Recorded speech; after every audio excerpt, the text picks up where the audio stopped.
Boom, what is up, boys and girls? Welcome back to the channel. Welcome back for another episode of Fantasy Unlock, your favorite FPL show. Welcome back to the channel, people. Game week number 26 and game week number 27 are now double game weeks. So, loads of things to consider, loads of players to consider, loads of strategies to form. But most importantly, if you don't set your team up for these coming game weeks right, you might be staring at the bottom of the barrel in terms of FPL rankings. So, in order to help you avoid that kind of situation, I decided to bring my inconsistent ass back to the channel and make another video for you guys. So here I am. We will start off with the fixture list for the upcoming game week. We'll move into the options for the teams that are playing two games this game week, and then as usual we will look at the team selection. But before all those things, let's look at what happened last game week. Alright, so 85 points last week. Not bad at all. I expected a little bit more, actually, to be quite honest with you. I was expecting mid hundreds because of the team. It was a star-studded squad, man. Just look at this team. De Gea on goal.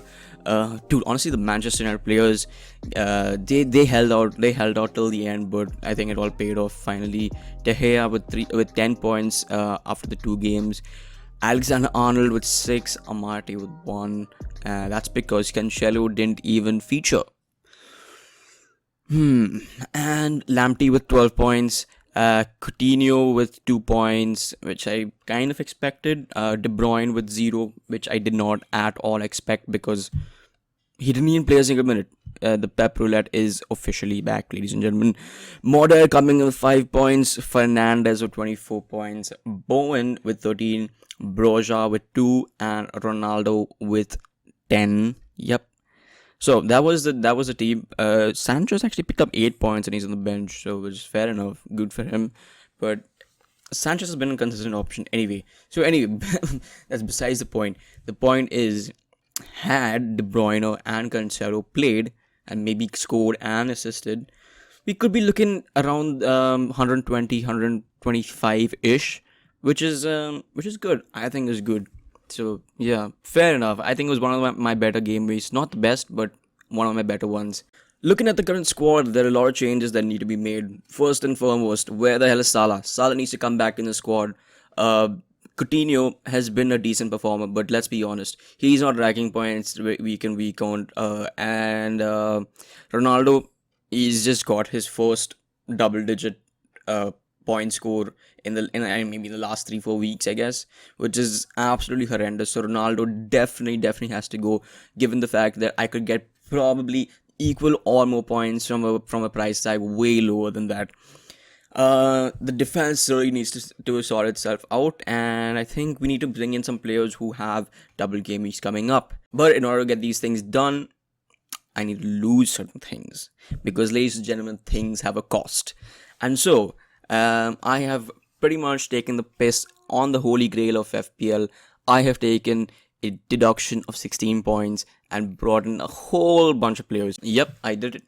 Yep, it is done. I've done it. It's set. Like, I've saved the team. There's no going back. It is what it is. Hopefully it works out. But let's just get into the team so I can show you what it's done. Alright, this is the team, ladies and gentlemen.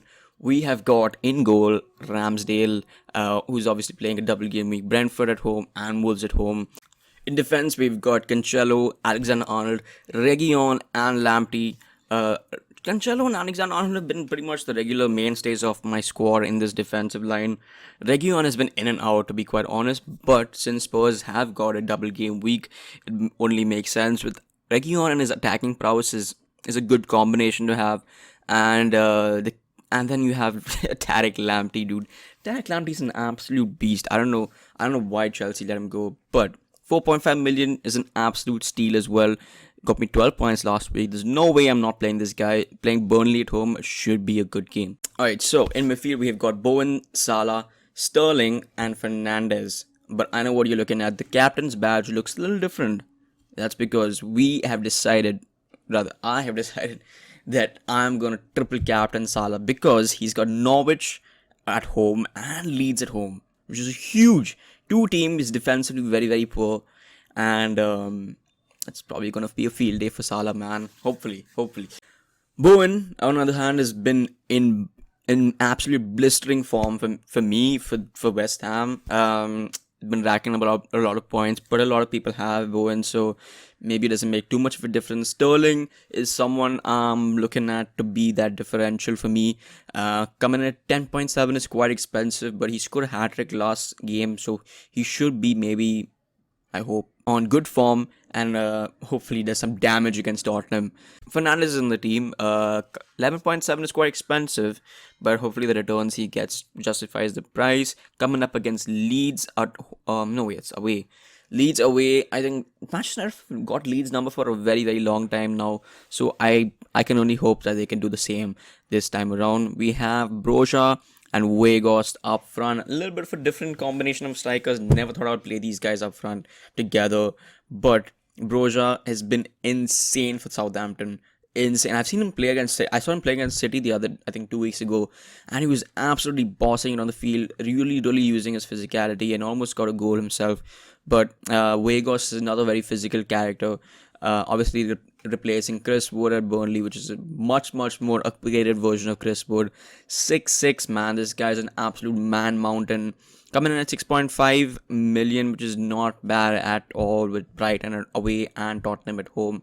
Should be decent games if he can grab a goal. If not, we do have Gerhardt on the bench, who's also playing a double game week for Leeds, Manchester United away, and Liverpool away, which is very tough fixtures.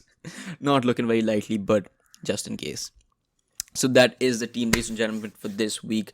Let us just now move quickly into the options for the teams that are playing double game weeks right now. So the teams that are playing double game weeks are Tottenham, Arsenal, Liverpool, Leeds, Burnley, Watford, Wolves, and Crystal Palace. And I have given about max 3 players from each team that you could look at bringing in to get you some double game week points, ladies and gentlemen. That's going to be very, very important moving into the last few weeks of the season.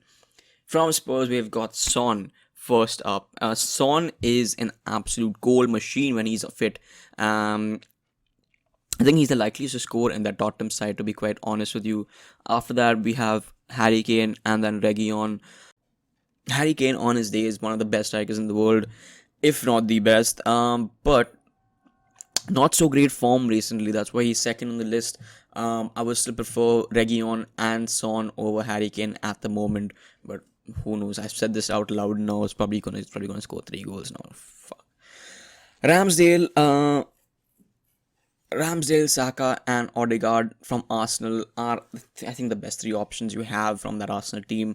Ramsdale coming up first because he's been absolutely brilliant this season in terms of his reflexive saves, the quick instant saves, the very, very important saves, the point-saving saves. Those are the ones that count. Saka has been very, very influential. I think one of the most important outlets for Arsenal to create, to score goals. I think he is that main man up front.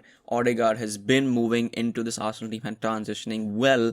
I still think he's got a long way to go, but I think he's done exceptionally well to get his numbers on his side so far this season.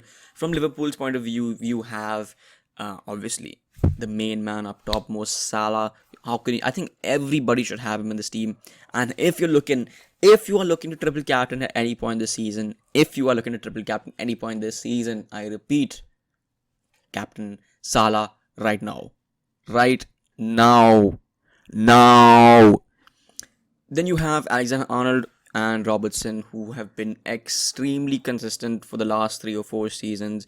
You just cannot fault their numbers. From Leeds, we don't have many players. We have just the one. Amongst all the average, semi-average performances we've seen from Leeds, Rafinha has been that shining star, that saving grace in that Leeds side.